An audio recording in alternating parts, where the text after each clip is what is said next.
Eu nunca pensei de ter escrito o que eu escrevi. O fato é que eu escrevi. Os versos foram se escrevendo em mim.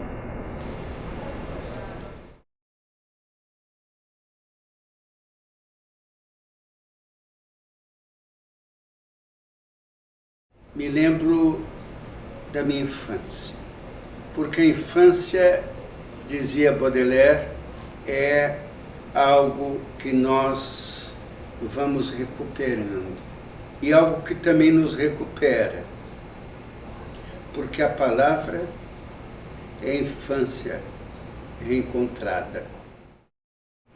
Como dizia Borges bem, eu sei a data do meu nascimento e nada mais eu posso dizer profundamente, porque eu não sei a data da minha morte. Eu vivo hoje aqui no Rio, nesta morada do vento.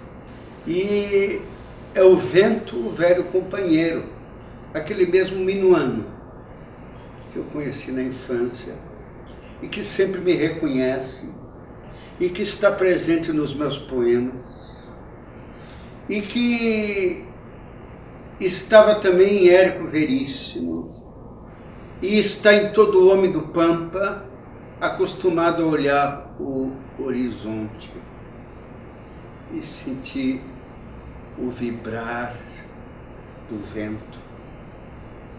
Há em certo trecho, por exemplo, de O Tempo e o Vento, de Érico, que quando alguma coisa importante estava acontecendo, é porque estava ventando.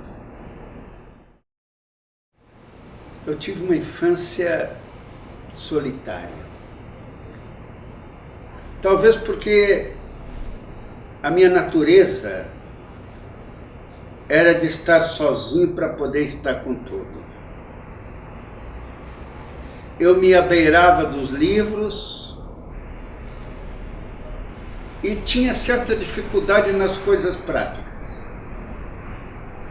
Eu tive que tirar escondido, por exemplo, a carteira de motorista para poder usar o carro do meu pai.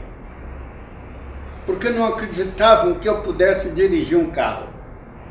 Entretanto, também não percebiam que eu tinha um grande senso de realidade.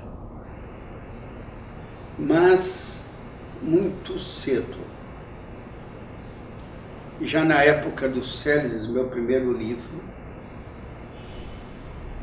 eu senti uma certa resistência, sobretudo de minha avó, que era a grande senhora da casa e que se assustou ao ver o meu primeiro livro, que era um cão tendo na boca uma rosa. Um cão chamado Célices, que não podendo colher o céu, teve que se contentar na terra. E a minha avó se aproximou de mim e me disse: tu sabes o que tu estás publicando? Tu não vês que tu vais colocar nossa família em vergonha com essa capa horrorosa? E eu tinha um tio também que era Monsenhor. Ele me chamou e disse: deixa a poesia, abandona a poesia. O teu destino é ser comerciante ou advogado. E eu disse a ele: meu tio, então abandona também a sua batina, porque o senhor está servindo o maior dos poetas, que é o Senhor Jesus. Olha, falar sobre Carlos Nejar, em primeiro lugar, é uma grande alegria para mim, porque a amizade com o Nejar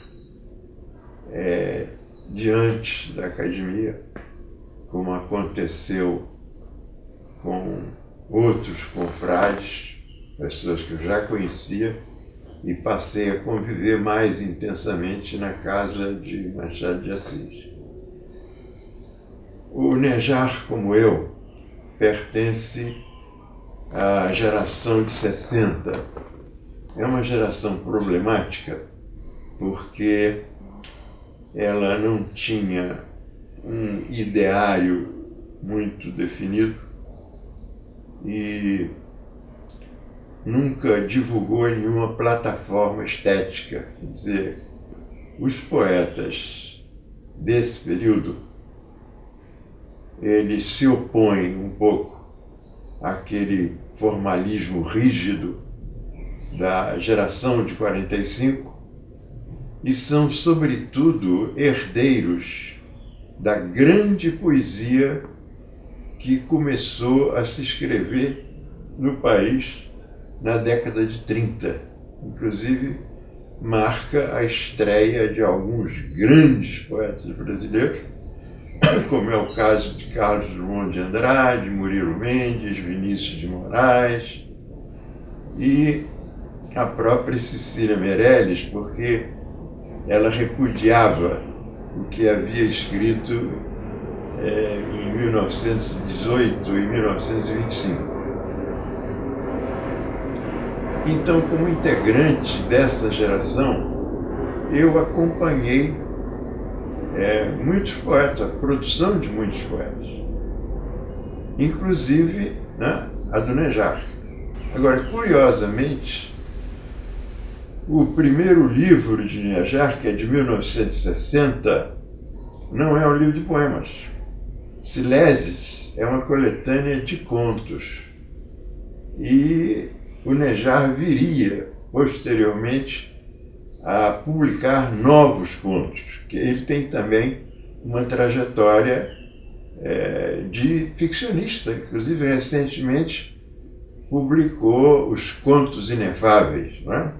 Quer dizer, é uma pessoa que se dedica também muito à ficção, um pouco menos ao ensaísmo, mas de qualquer forma também já frequentou essa vertente.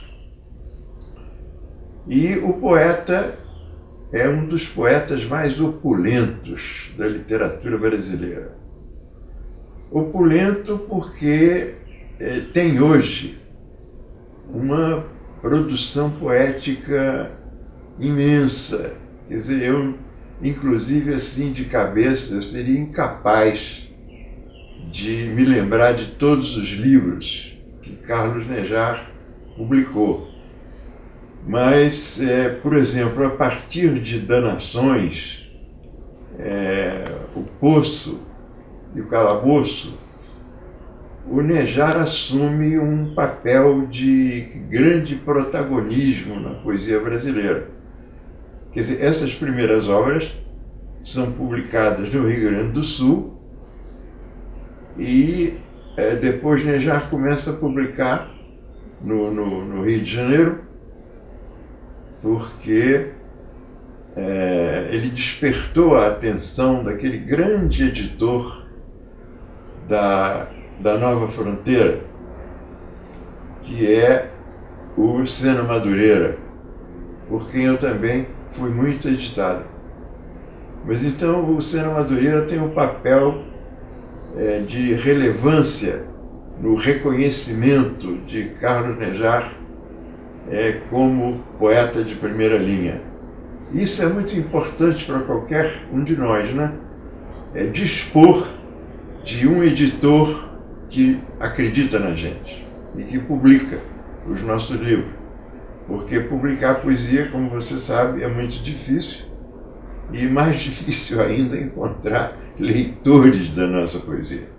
O homem Nejar é extremamente interessante. Ele é uma natureza poética, como ser, como pessoa e como criador. Porque às vezes você pode ser poeta e não ter uma natureza poética, né? Ele enlaça essas duas posições. Ele é um poeta que tem uma força que me impressiona. De repente, ele diz um verso que diz respeito à história de cada um de nós. É um verso assim, quase que modesto porque intenso. É intenso porque é modesto. Como se ele abraçasse a história de cada um de nós, né? Quem eu sou. Então ele empresta a sua voz de primeira pessoa para o seu leitor, para que o seu leitor se identifique com essa voz tão complexa, tão rica, essa voz que aparentemente usa a primeira pessoa, mas de verdade agrupa, nesta única voz, agrupa outras, vai agrupando outras vozes. Que Carlos Nejar é um poeta primitivo. Primitivo não significa dizer naif, mas um poeta primordial. O Nejar, acho que ele gosta de concorrer com Adão, porque uma das características da poesia adâmica, do Adão no Paraíso e dele Nejar, é como se houvesse uma chancela, uma legislação em que Deus dissesse: Nejar, dê os nomes. E Nejar diz: eu? E Deus diz: sim, você. Mas por que eu, Senhor? E Deus diz: por que não? E Nejar então começou a dar nomes, a conversar com o rio, conversar com os elementos imateriais como o vento, a chuva, a terra, o sol. Mas é um primitivo nessa característica de que dá nome às coisas, como se as coisas se cerrassem pela primeira vez diante dos seus olhos. Por isso é uma poesia, claro, toda poesia é adâmica, mas do ponto de vista de Nejar existe uma refundação permanente, como a de um menino. Se, para mim, os poemas refletem os sonhos, era preciso que eu também refletisse o pesadelo contemporâneo. E foi como então me veio a memória do esquecimento. E eu comecei a escrever romances. Eu citarei aqui apenas alguns romances que eu considero os que melhor dizem da minha criação. O primeiro deles é Carta aos Loucos, que já está na segunda edição esgotada. O segundo, que agora me vem, é exatamente um Dom Quixote de saias, denominado A Engenhosa Letícia do Pontal, que saiu pela editora Objetiva. E lá no fundo disso tudo, há uma presença muito grande na minha vida, que é de Elsa. E eu digo até que sem Elsa, eu fico sem mim. Elsa é a personagem atrás da engenhosa Letícia do Pontal, que é o Dom Quixote de saias. Eu entrei na casa de Machado. Eu nunca tive nenhum preconceito no que tange a Academia Brasileira de Letras. Eu sempre pensava como um clube neutro, onde se reuniam os escritores. E no ano de 1989, eu tomei posse. E quando eu consegui essa vitória, eu falei o que agora eu repito: Deus lutou por mim. Porque eu morava em Vitória, estava afastado da literatura, mas havia uma obra, e eu não entrei pela política, eu não entrei pelo dinheiro, eu entrei como poeta. E fui saudado por Eduardo Portela. E entre as coisas do seu discurso, que foi muito feliz, de grande crítico, ele que escreveu um dos primeiros grandes artigos sobre a minha poesia em tempo brasileiro, ele disse que a minha poesia era a revelação do Deus vivo. Isso me tocou profundamente. E o meu discurso foi a respeito do poder e do fulgor da palavra. Porque eu estava ali em nome dos poetas da minha terra. Dos poetas como Mário Quintana, por exemplo, que tentou entrar, tentou 3 vezes e não conseguiu. Mário Quintana, que depois me recebeu e me abraçou, porque a vitória não foi minha, a vitória foi do Pampa. O Nejar foi eleito em 1989. Essa história do Mário Quintana eu não conheço direito, né? Parece que num primeiro momento ele não se interessou muito por ingressar na casa de Machado de Assis.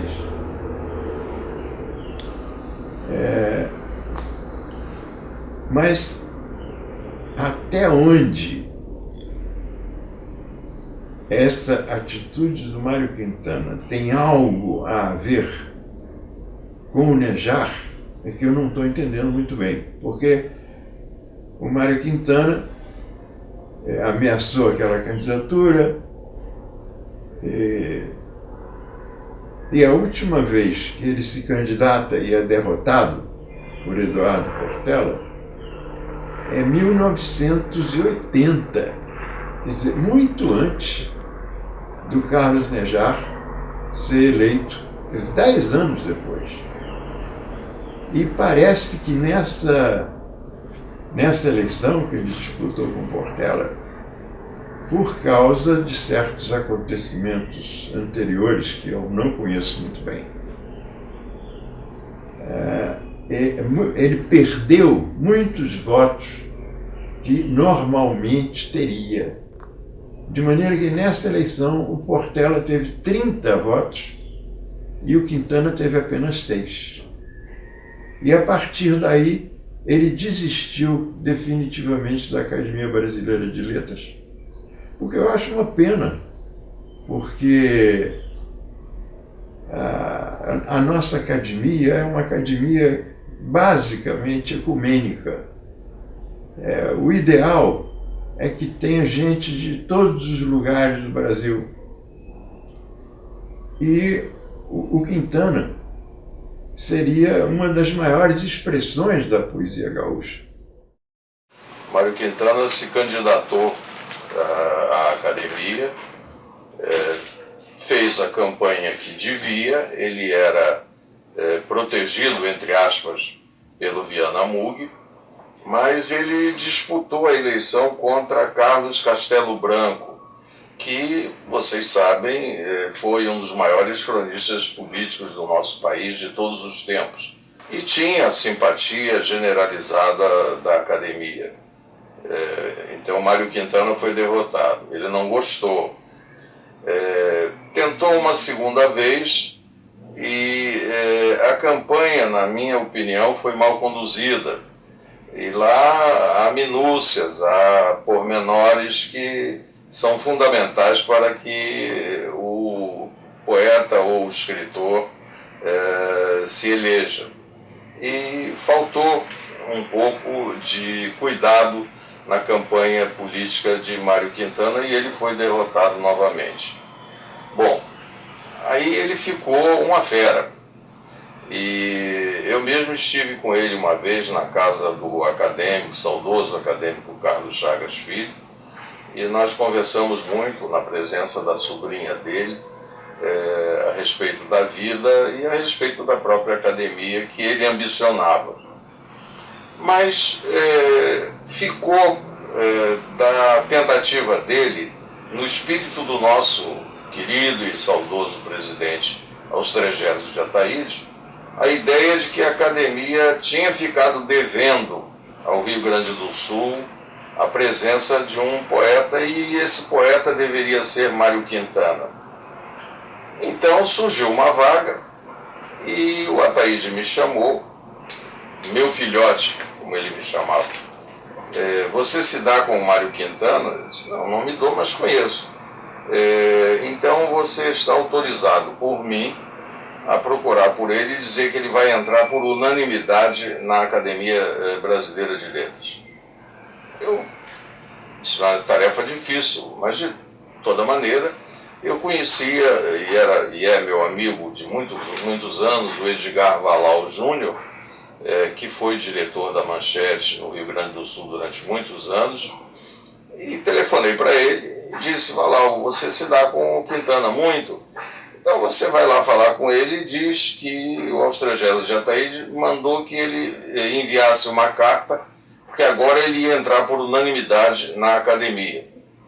O Quintana soltou uma série de impropérios e disse ao Valal que não queria mais saber da academia de jeito nenhum. E me transmitiu isso, eu transmiti ao Ataíde, o Ataíde ficou chateado, porque nós queríamos o Mário Quintana. Ele era uma figura muito doce e queríamos ter um poeta gaúcho entre os nossos 40 colegas. No momento em que Astrejésio de Ataíde chegou perto de mim e me disse, Nejar, se tu não te candidatares, eu te candidato à força. Chegou Guilherme Mercuri e disse, tu és da minha geração e eu quero que tu estejas na casa de Machado. Chegou perto de mim também Vilaça e disse, eu e a Maria do Carmo estamos torcendo por ti. Tu não deves ser tímido.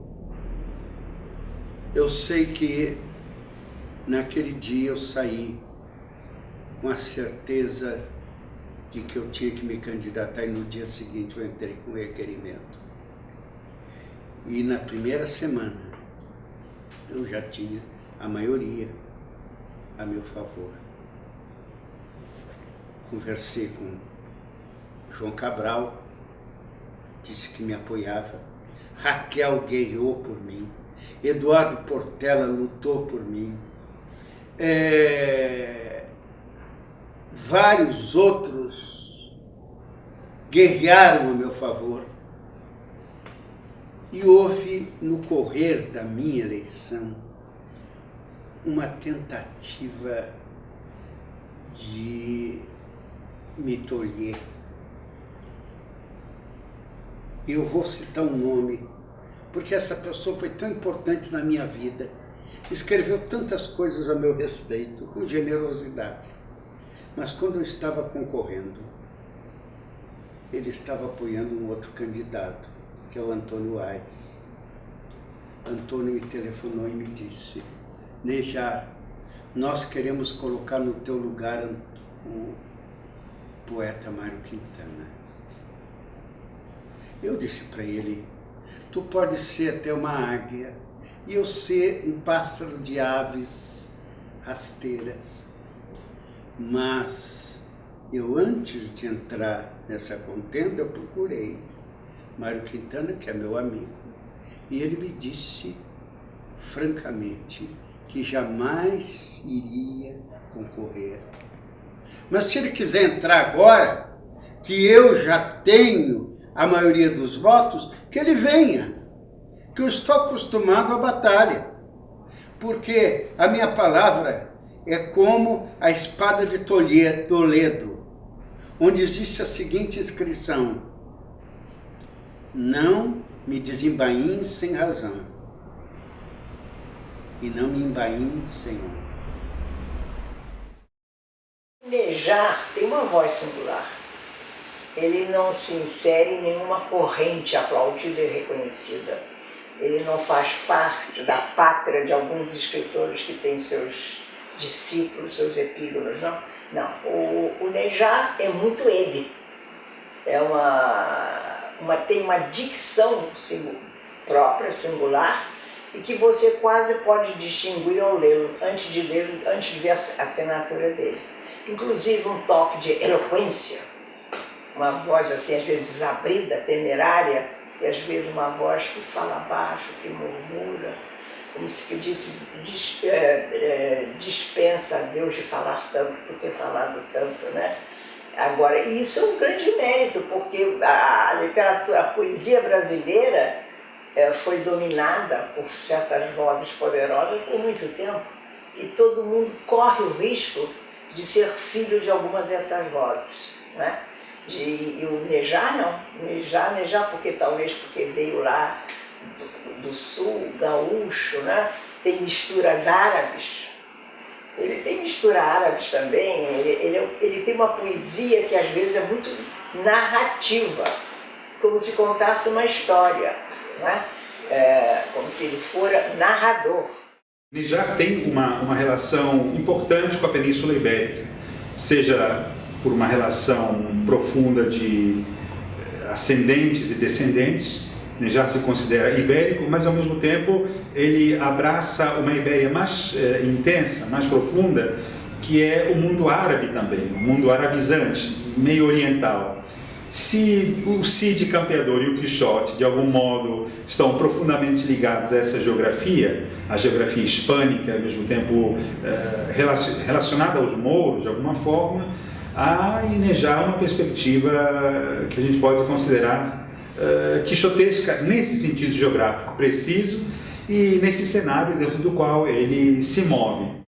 O Nejar é um poeta, eu diria, mais que poeta, não é só poeta. O Nejar é um escritor de muitos fazeres.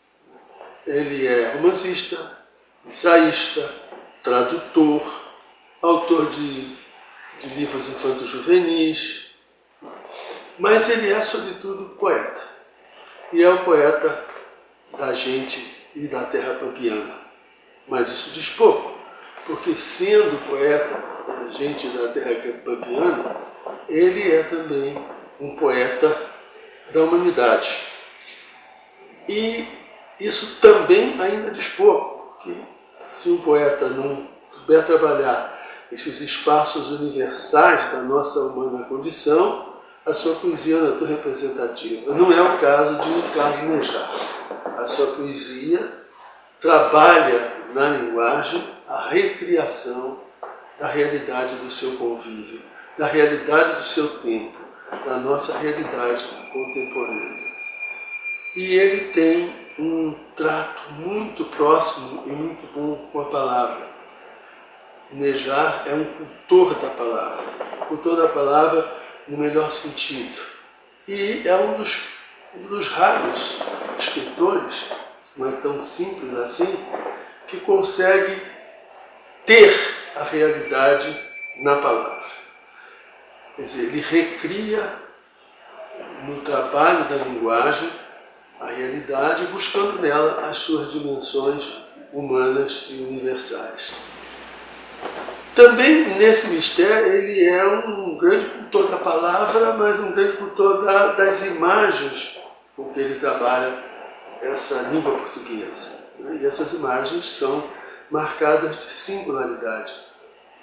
Eu me permitiria, inclusive, me valer de uma leitura aqui de alguns dois versos dele que me impressionam muito, que dão essa medida.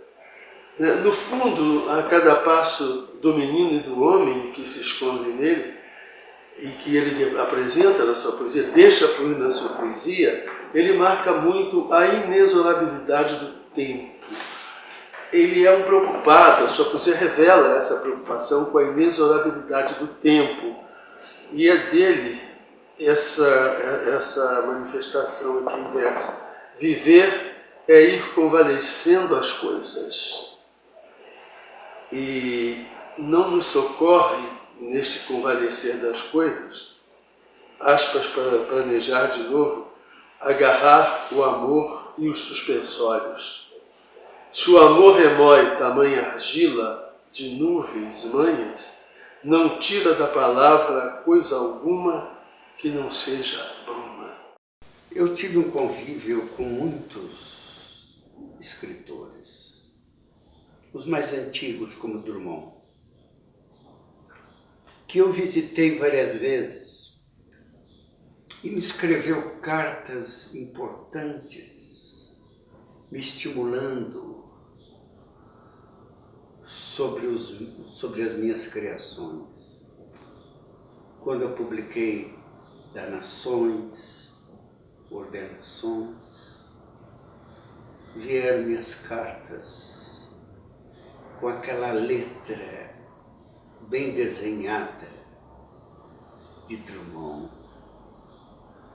Ou então, as nossas conversas por telefone, com a sua voz de aço, das Gerais. Também conheci Clarice Lispector, foi minha amiga.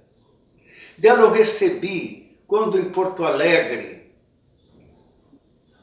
num dos seus livros, a dedicatória mais incrível que me veio no correr dos tempos. Nós discutimos sobre alguns críticos, entre eles o próprio Antônio Wise, por sinal, generoso comigo nos começos, fez o prefácio para o meu livro Danações. Quando eu entrei de repente no seu escritório com os originais debaixo do braço e ele de repente se espantou com a presença daquele gaúcho, e eu disse a ele: Wise, se tu gostares de meu livro, escreve um prefácio. Se tu não gostares, põe no lixo. Eu te deixo à vontade, porque tu não me conheces. Mas eu tenho uma grande admiração por ti. E fui para o Rio Grande, eu era promotor em São Jerônimo. Quando de repente, um mês depois, eu recebo um calhamaço, com uma crítica imensa, naquela forma um pouco gongórica que o Wise alinhavava. Ele era no falar de uma clareza e de uma concisão imensa. Ele era no escrever, às vezes obscuro, porque talvez ele não soubesse segurar a velocidade das suas ideias. Então, o Wise, nós falávamos, Clarice e eu, sobre o Wise, sobre outros críticos. E Clarice me falou: Nejar, eu não entendo nada do que eles escrevem. Porque há termos tão complexos, Nejar. Todos esses dos ismos estruturalistas, etc., eu leio, mas eu não consigo entender. Porque eu acho que eu sou burra. Aí eu disse: Clarice, me acontece a mesma coisa. Só que eu não disse para ela que quando eu recebi a tal crítica de Wise, eu praticamente não entendi nada e fiquei duvidando se ele estava me atacando ou me elogiando.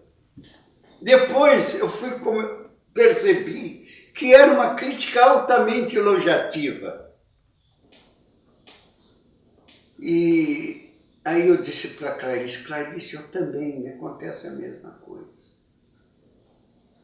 Aí eu vi que ela ficou mais consolada e me escreveu uma dedicatória nos seguintes termos: para Carlos Nejar, com admiração, que identifico comigo, tão burro quanto eu.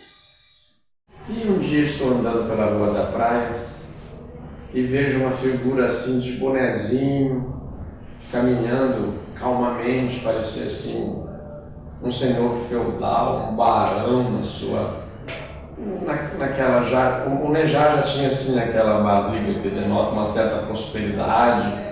Ele trabalhava no Ministério Público, era procurador da Justiça, era uma figura referencial, tentava dissociar o nome dele do de poesia, do de poeta, já se tornava, aquele procurador, já se tornava cada vez mais um poeta mais conhecido, mais reconhecido, e então ele se chamava, acho que Luiz Carlos, tem um sobrenome italiano que é o da mãe, acho que é Verzoni, Luiz Carlos Verzoni Nejar, e o poeta era Carlos Nejar.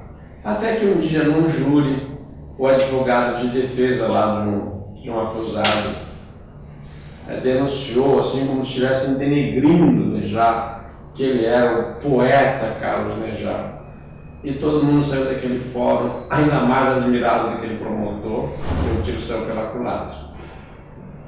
E eu encontrei o Carlos Nejar, eu sempre fui assim tímido em relação a me aproximar de escritores. Eu vi o Érico Veríssimo andar na outra calçada e nunca me aproximei dele, porque achava que eu ia importuná-lo, me aproximei do Érico Veríssimo, nunca troquei uma palavrinha com o Érico Veríssimo. Depois fiquei amigo dele, o Luiz Fernando Veríssimo, mas também conversar quase não adianta, porque o Luiz Fernando fala pouco, não é? E aqui no Entre Parênteses eu fui de Porto Alegre a Passo Fundo com o Luiz Fernando Veríssimo, conversando a viagem toda, e a Lúcia, a mulher do Luiz Fernando Veríssimo, disse: mas Dionísio, você conversou com o Luiz Fernando? Falei: conversei. Mas o que você conversou? Porque ele não fala nem comigo. E aconteceu essa história aí. Então eu me aproximo do Carlos Nejar e digo: olha, eu queria me apresentar, sou seu leitor, li isso, li aquilo, para não ser aquele chato dando prefixo entrando no ar. Eu sabia que eu tinha lido de verdade. E falei mais, olha, tem uma escritora carioca que gosta muito de você e foi ela quem me recomendou ler você. Ah, e quem é? Eu falei: a Amélia de Pinhon. Eu posso dizer a ele coisas que talvez eu não dissesse a uma outra pessoa. Temos uma lealdade e eu posso de repente dizer assim: vou te puxar a orelha, hein? Não estou de acordo. Só um afeto grande faz com que um homem da estatura dele, que eu possa dizer brincando: vou puxar a orelha, hein? Com muito carinho e muito respeito, né? O respeito que eu devoto a ele, que ele merece. De modo que é um convívio muito agradável, eu me dou muito bem com Elza. De modo que quando eles vêm aqui é uma festa, eu em geral estou muito chá perto dele, coloco-me perto dele e ele gosta, porque ele espera que eu me sente ao lado dele. Né? Eu sinto que ele aprecia quando eu lhe emito um sinal de aprovação, porque sabe que eu sou agradável, mas eu sou séria, sou severa. Quando eu não gosto, eu fico calada. Digo uma amabilidade, uma coisa amena, mas eu não sou do elogio fácil. Conheci o Carlos Nejar há alguns anos atrás, um encontro de poesia que havia numa cidade chamada Nova Prata, no Rio Grande do Sul. Ele já era um acadêmico e tinha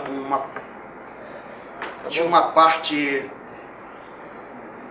desse projeto de Nova Prata, que era as pessoas assim, ele, Afonso Mano de Santana, umas pessoas assim com um nome mais consolidado na literatura, que faziam conferências, né, num lugar mais fechado. E tinha uma rapaziada, eu, o Mário Pirata de Porto Alegre, o Alexandre Brito de Porto Alegre, o Carlos ex-Costa K, um bocado de gente que a gente fazia muito poesia na rua. E então, enquanto estava acontecendo as coisas lá dentro daquele circuito fechado, a gente estava na rua e mobilizava muita garotada que nos ouvia. E as pessoas que estavam ali naquela parte mais acadêmica não ligavam muito pra gente.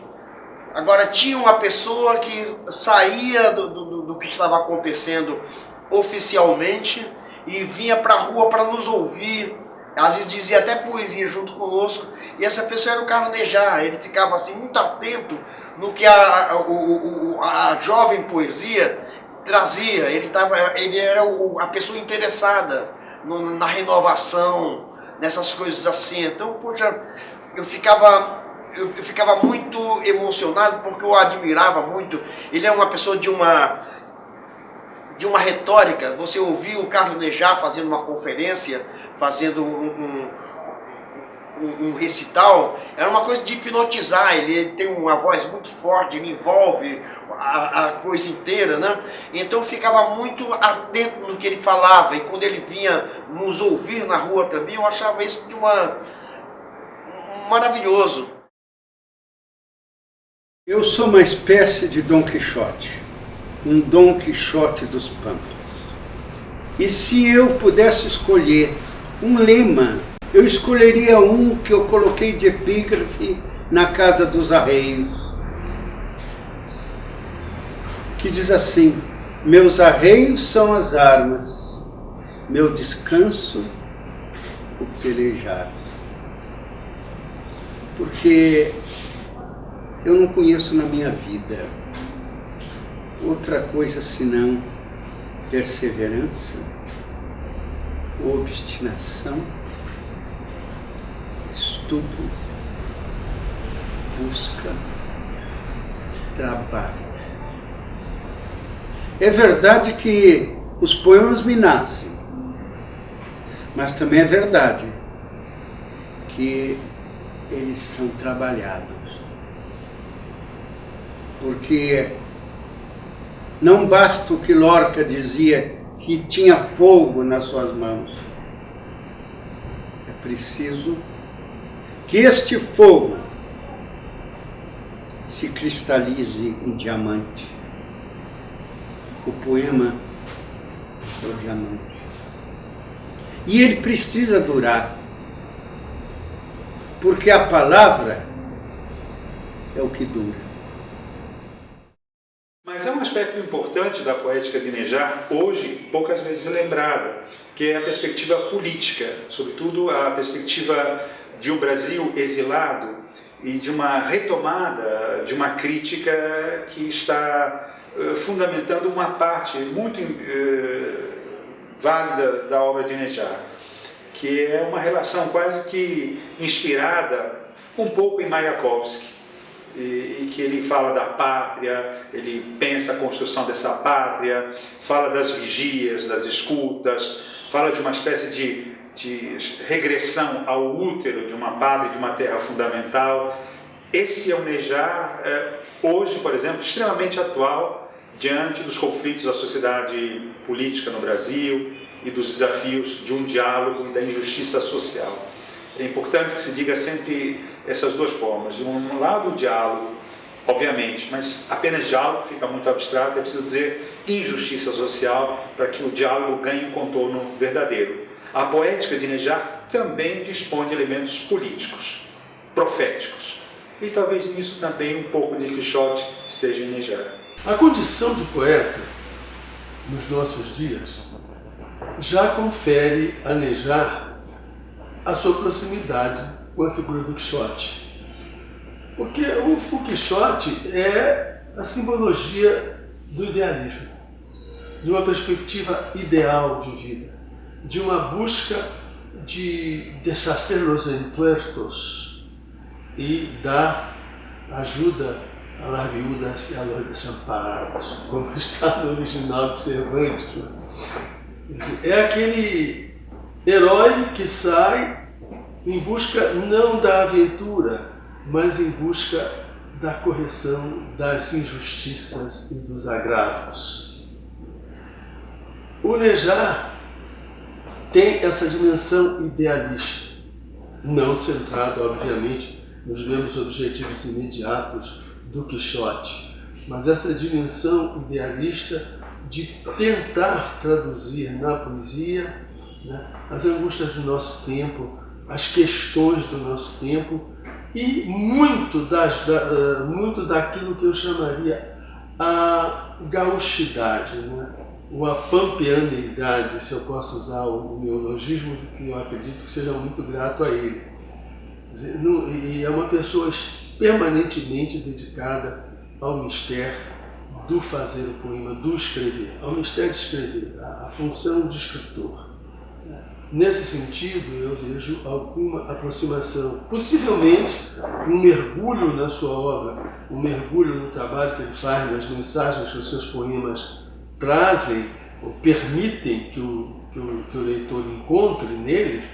Nós vamos ter muito daquilo que Cervantes colocou no seu livro magistral, até porque, fundamentalmente, eu acredito, continuo acreditando, que a grande dimensão da literatura, aquilo que dá a validade ou a representatividade ao texto de literatura, é uma integração de multivocidade e de universalidade. O importante é que nós escrevemos, mas também somos escritos. Porque muitas vezes desejamos fazer, por exemplo, um conto. E ele vai se ampliando de tal maneira que nasce um romance. Outras vezes nós queremos fazer um romance. E ele não consegue sair da sua própria natureza. Porque, no meu caso, eu não sei nem o começo, nem o fim das minhas criações. Autores que têm a ideia do começo, do meio e do fim. Comigo, não. Eu vou criando na medida em que eu estou sendo inventado. E o texto vai me levando para os personagens. E os personagens vão me levando para a escrita. E a escrita vai sempre correndo na frente do pensamento. Eu só sei que um livro termina como aquele jogo de armar da infância que se completa, porque aí não vem mais nada. E eu defendo uma tese, que os personagens só existem se não esgotarem as suas palavras. O texto existe na medida em que as suas palavras caminharem.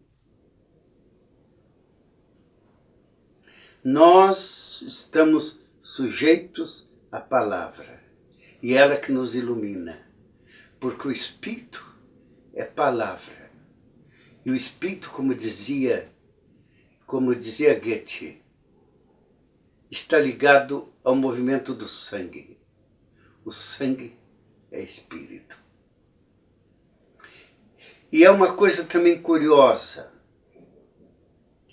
que muitas vezes os poemas me nascem do sonho. Eles são completos. Eu escrevi sonetos inteiros, dormindo. Quando eu acordei, simplesmente eu anotei o que estava no sonho. Porque o poeta é exatamente aquele que sabe em que medida a palavra respira e até onde é possível levar a respiração do pensamento. Porque há uma coisa no universo que nós não podemos esquecer. Esse lado cósmico da linguagem que se torna mito, e do mito que se faz linguagem, e que é difícil de distinguir do sonho, porque todos os sonhos falam, mesmo aqueles que nós não entendemos, mas no tempo é que nós poderemos entendê-los, como os leitores no tempo hão de nos entender. Porque nesse fluxo da linguagem, nesse fluxo do tempo, nesse andar das gerações, o que fica é o que permanece.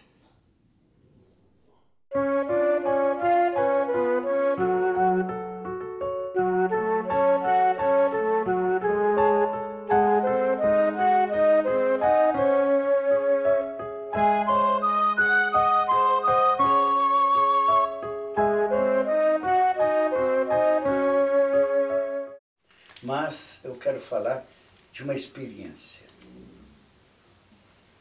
A experiência de amizade com o Mário Quintana.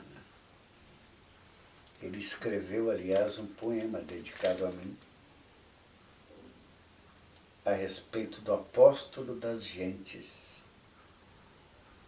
E eu escrevi também um poema em homenagem a ele. Nós andávamos pelo Rio Grande do Sul, às vezes nos encontros em São Paulo. Certa vez fomos juntos para Farroupilha, a convite de um poeta, o saudoso Oscar Bertoldo. E nós dois conversamos com os alunos na universidade. E uma aluna de Bertoldo fez a seguinte pergunta para Quintana: o que ele achava dos poemas de Oscar Bertoldo? Quintana se saiu com esta: os poemas são oscarinos. Depois, havia uma das alunas que fazia muita pergunta para Mário Quintana. E ela ousou perguntar ao poeta por que ele não casou nunca. Nunca casou. Nunca quis casar. E o poeta respondeu: porque as mulheres são muito perguntadeiras.